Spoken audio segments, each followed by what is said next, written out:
great power competition, not terrorism, is now the primary focus of U.S. national security.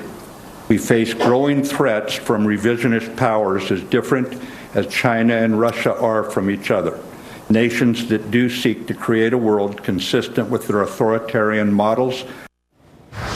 That was Defense Secretary James Mattis laying out America's defense strategy for the year and noting that we've shifted focus from what they now consider our greatest threat to be. Joining us in the studio, Jessie Jane Duff, retired Marine Corps Gunnery Sergeant and Senior Fellow at the London Center for Policy Research, and Leah Gabriel, Fox News contributor, also former U.S. Navy fighter pilot. And correspondent, actually. And correspondent. Thank you very much. Well, let me start with you, Leah. I guess, it was pretty obvious, since we've crushed ISIS and Middle East, that our shift has changed, and we've seen the military buildup, particularly in China. But it was interesting to hear Mattis at least bring it out there to, and say this is a focus. It's going to be an expensive focus. I think for those of us who are sort of in that military intelligence space, it lets us know that we have someone in charge who really knows what's going on. Because I think if anybody at this point thinks that Russia or China are going to be our friends in any way, they're asleep at the wheel. And this lets us know that Secretary of Defense Mattis knows what's going on. He is aware of it. We've had to focus on terrorism for a while. There were obvious reasons for that.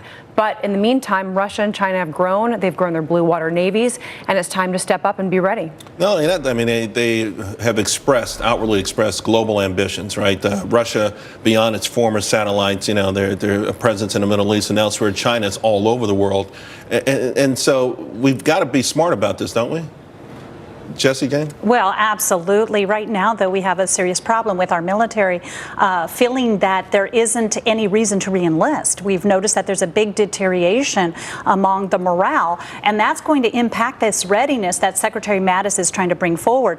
North Korea is banging at the door. They have the fourth largest army in the world, and a lot of people don't realize that. And Secretary Mattis made a very good statement that if you're going to try to take away the world's oldest democracy, you're going to be rightfully addressed very abruptly. We're not going to tolerate people taking away our freedom. But at the same time, our military is really suffering right now because they're having a hard time with retaining people. Yeah, that we have aging equipment. There's a plan to bring on another 150,000 active troops. That all costs money. Here we are on the cusp of a government shutdown where military might not even get paid. And what you hear again and again and again is continuing resolutions hurt the military, and yet that's how lawmakers continue to fund the military. It forces us to spend money on last year's numbers.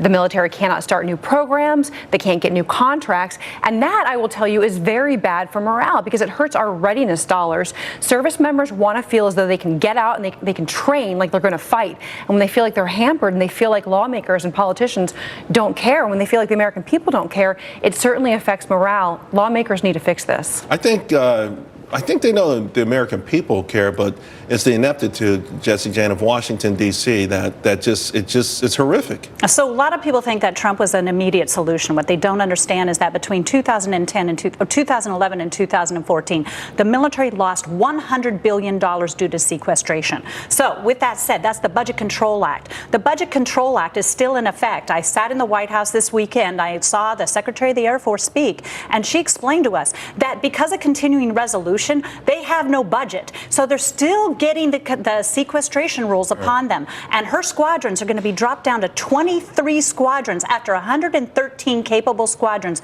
during Desert Storm. Wow. This is radical. It is radical. I'm glad we did the topic. I'm glad you two were here to do it. Thank you both for your service. Thank you. Appreciate it.